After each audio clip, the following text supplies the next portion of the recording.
প্রাণীদের প্রতি দয়া।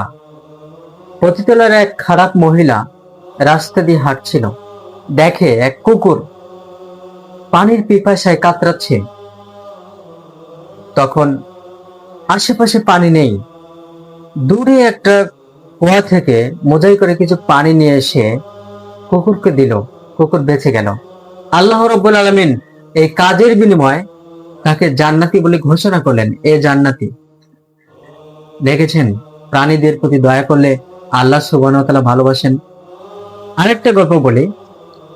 প্রাণীদের প্রতি নিষ্ঠুরতা দেখালে আল্লাহ সুবহানাহু ওয়া তাআলা তাকে ভালোবাসেন না। হাজার হাজার বছর আগের কথা। একজন মহিলা খুব বেশি ইবাদত করত, আল্লাহকে স্মরণ করত, কিন্তু সে একটা বিড়ালকে বেঁধে রেখেছে। খাবারও দেয়নি, ছেড়েও দেয়নি। বিড়ালটা মারা গেছে। আল্লাহ রাব্বুল আলামিন এজন্য তাকে জাহান্নামী বলে ঘোষণা করেছেন। কাজেই প্রাণীদের প্রতি দয়া করতে হবে, বিপদে দেখলে রক্ষা করতে হবে, সাহায্য করতে হবে।